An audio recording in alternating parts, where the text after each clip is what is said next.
Welcome to জস Telegraph GSC. আর আজকের সেশনে আমি অভিনব স্যার, তোমাদের পলিটিক্যাল সায়েন্সের ফ্যাকাল্টি, তোমরা জানো।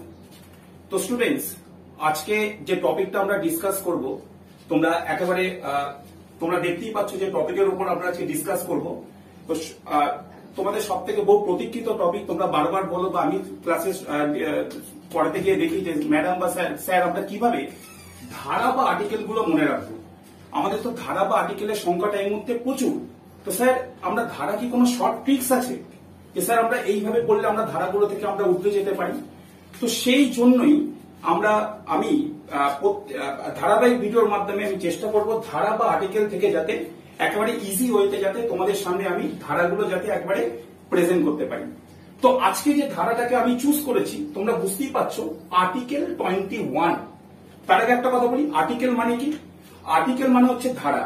তার মানে আমাদের সংবিধানে এই মুহূর্তে ধারার সংখ্যা কত না? এই মুহূর্তে ধারার সংখ্যা হচ্ছে 478।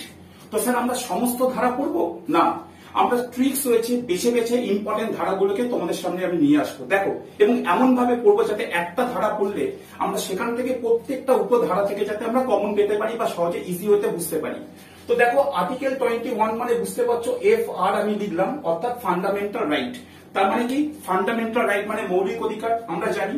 এবং মৌলিক অধিকার সেটা 12 থেকে 35 নম্বর ধারার আর্টিকেলে বলা আছে, এটাও আমরা জানি। তো সেই 12 থেকে 35 নম্বর ধারার মধ্যে আর্টিকেল 21টা আজকে আলোচনা করছি, তোমরা একটু দেখে নাও জাস্ট। দেখো আর্টিকেল 21 এর মধ্যে কি কি আছে, আমি প্রথম থেকে শুরু করছি। রাইট টু প্রাইভেসি, আজকের দিনে সব থেকে গুরুত্বপূর্ণ একটা আলোচ্য টপিক, গোপনীয়তা বজায় রাখা। আমি এগুলো সম্পর্কে পরবর্তী ভিডিওতে আসবো, রাইট টু প্রাইভেসি কি বা কিছু। আপাতত জেনে রাখি রাইট টু প্রাইভেসি মানে গোপনীয়তা বজায় রাখা। কত নম্বর ধারা? স্যার 21 নম্বর ধারার মধ্যে বলা আছে। হয়ে গেল, প্রথমটা বুঝতে পারলাম। সেকেন্ডটা হচ্ছে রাইট টু লাইফ। আমি যদি জিজ্ঞেস করি আমরা সব থেকে বিশ্ব ব্রহ্মাণ্ডে কাকে বেশি ভালোবাসি, তোমরা আমাকে অ্যান্সার দেবে মা, বাবা, দাদা, দিদি, হোয়াটএভার, প্রচুর অ্যান্সার আসবে। কিন্তু স্টুডেন্টস, আমরা কিন্তু আমাদের ছাড়া কাউকে বেশি ভালোবাসতে পারি না, সেটা আর্টিকেল 21 দ্বারা প্রমাণিত। আমি বলছি না, সংবিধান বলছে রাইট টু লাইফ, আর্টিকেল 21 বারবার পরীক্ষায় দিয়েছে। আমরা যদি দেখি রাইট টু ফ্রিডম, স্বাধীনতার অধিকার, এটা আমরা 19 রেসপেক্টও বলতে পারি এবং কিছু আমরা 21 রেসপেক্টও বলতে পারি। তাহলে রাইট টু ফ্রিডম যখন আমরা পরীক্ষায় পাবো, আমরা দেখে নেবো যে কোন ধরনের ফ্রিডমের কথা বলা আছে। ঠিক আছে, নেক্সট আমরা চলে আসছি রাইট টু এডুকেশন। ভীষণ ইম্পর্টেন্ট টপিক একটা, আর্টিকেল 21A, অর্থাৎ 21 নম্বর ধারায় এটাকে আমরা বলি সাব আর্টিকেল A, অর্থাৎ শিক্ষার অধিকার।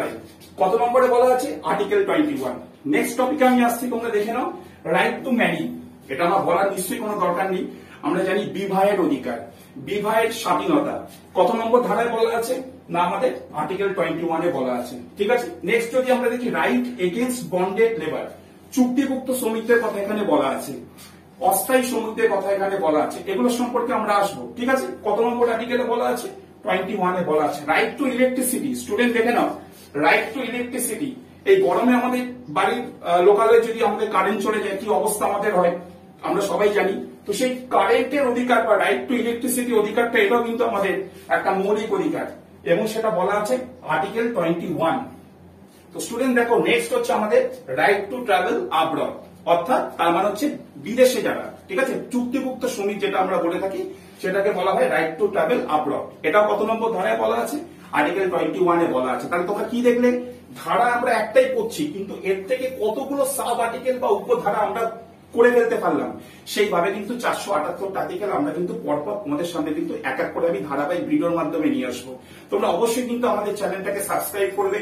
আমরা এখন কিন্তু ইউটিউবে চলে এসেছি, অবশ্যই কিন্তু Josh school of competitive exam তোমরা ইউটিউবে সাবস্ক্রাইব করবে, বেশি বেশি করে শেয়ার করবে তোমার বন্ধু বান্ধবী বা অন্যান্য সবার মধ্যে, যাতে ডিপার্টমেন্ট ওয়াইজ প্রত্যেকটা টিচার, প্রত্যেকটা ম্যাডাম যাতে তোমাদের আমরা বেশিভাবে ক্লাস তোমাদের সামনে প্রোভাইড করতে পারি।